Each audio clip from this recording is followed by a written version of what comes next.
Hey Book Dragons, welcome back to my channel. Today I've got a boat tag for you. Let's go.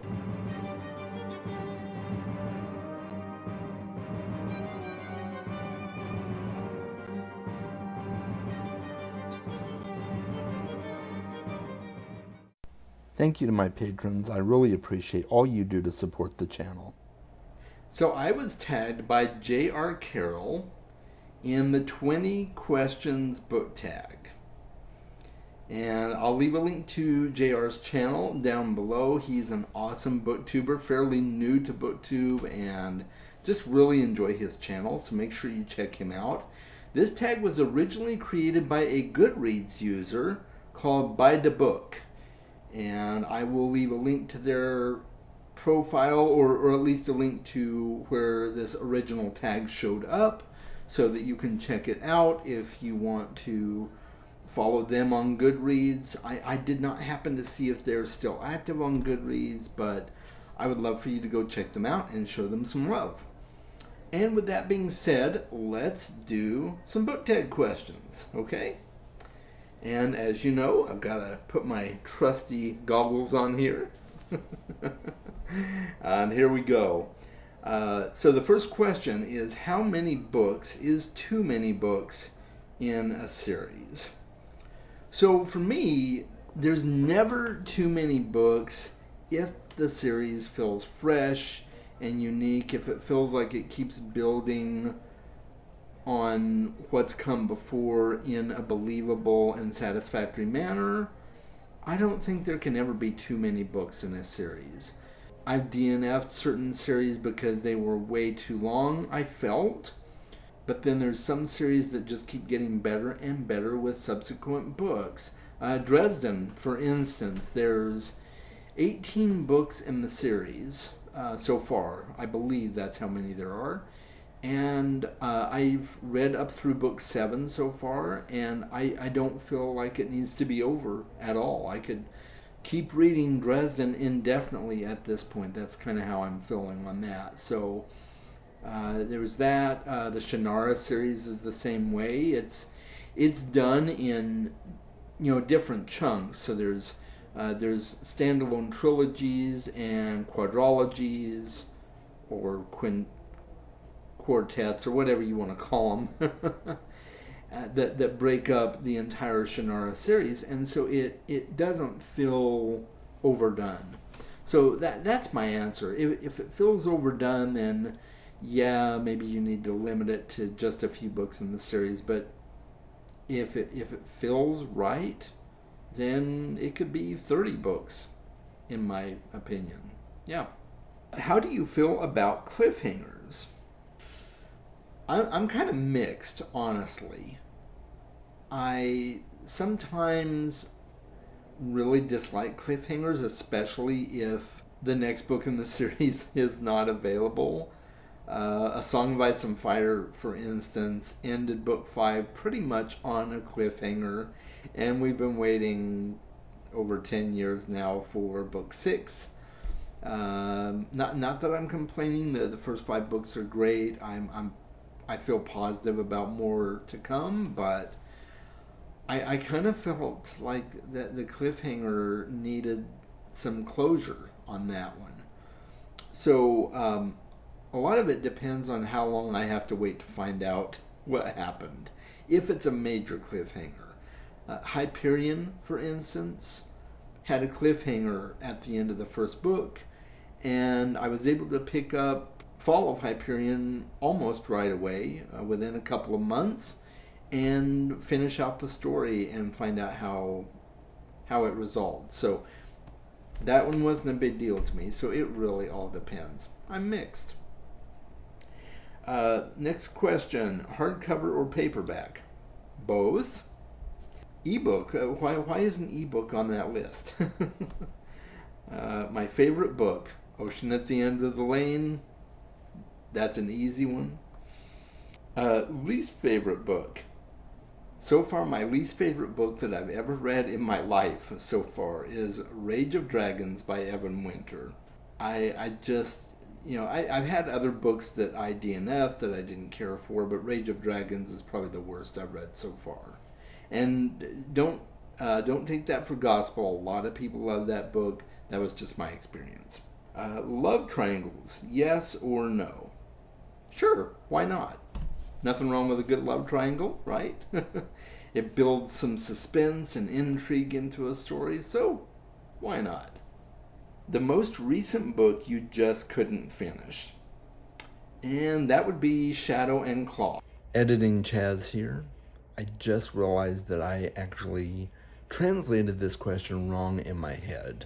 It was supposed to be the most recent book that I didn't finish. I actually did finish Shadow and Claw. I DNF'd the series. I don't know what I was thinking with this.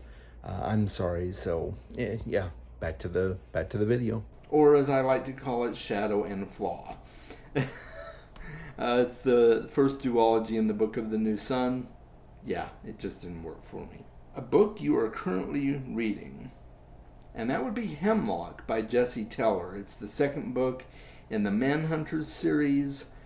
He is a self-published author that is quite prolific. He's written a lot of books, and his books are great. I'm loving Hemlock so far. Last book you recommended to someone, and that would be Beyond Redemption by Michael R. Fletcher. I recommended that to a new booktuber that I came across just the other day. The oldest book you've read by publication date, and that would be The Adventures of Sherlock Holmes by Sir Arthur Conan Doyle, published in 1837, I believe it was. And then the next question is the newest book you read by publication date, and that would have to be, I believe, Jade War by Fonda Lee. I think that's the newest book in terms of publication date that I've read. I could be wrong. Don't quote me on that, but I'm pretty sure on that. Buying books or borrowing books? Both. I do both, but I prefer to buy typically. But I buy a lot of books on ebook. I don't buy a whole lot of physical books, but I like both. But yeah, my preference is to buy. A book you dislike that everyone else seems to love. I'm going to go with Neuromancer on this one by William Gibson. It's a really popular science fiction classic, and it's pretty foundational for a lot of science fiction ideas, but it just didn't work for me. I ended up DNFing that one. Bookmarks or dog ears? Bookmarks for sure. I do not dog ear. It drives me batty when people dog ear. No judgment if you dog ear your books. It's okay. It's a pet peeve of mine, but I won't judge you if that's something you do. I just prefer to use bookmarks. A book you can always reread. Well, I can always reread Ocean at the End of the Lane, but I'm not going to use that book for this one because I've already mentioned it previously in this tag. So I'm going to say The Night Circus by Erin Morgenstern. That's my second favorite book of all time, and I would gladly reread that book given any chance. So, yeah. Can you read while hearing music? Rarely. On occasion, depending on the type of music, I can kind of focus on my reading, but it's pretty hard. Every once in a while, I put on some ambient noise in the background while I read, and that's okay, but it's still kind of iffy. I think it depends on how much sleep I got the night before as to how much I can concentrate with distractions. One POV or multiple POVs, or points of view. For me, it depends on how well it fits the story and how well fleshed out the characters are and how many of those multiple POVs are focused on. So you could have a book with tons of POVs, but you only focus on certain ones primarily. Those usually work the best for me. Otherwise, I prefer a smaller number of POVs. Leviathan Wakes, for instance, had 2 main POVs with some side characters thrown into the mix as well, but there were 2 primary POVs, and that it was just perfectly executed, and I think it fit the story well. But, there's other books that work better with multiple POVs, honestly. So I don't have a problem with either one. It just depends on the book. Do you read a book in one sitting or over multiple days? Multiple usually. There has been the rare occurrence where I've read a book in less than 24 hours, actually. And that's been things like Coraline, The Graveyard Book. I believe my first reading of Ocean at the End of the Lane, I did it in less than 24 hours. So, but usually I read over multiple days. Yeah. And the final question is, who do you tag? I'm going to tag my good friend Ariel over at Reading and Whatnot. I'm going to tag Alex over at Tall Man Reads. And I will tag Theo at Rekindled Reader. Yeah, that is it, guys. Let me know what you think of my answers to these questions. And are there any of these that kind of stick out to you that you'd like to let me know what your answer to the question is? I'd love to hear your answers in the comments. Make sure you're reading more books, and we'll talk soon.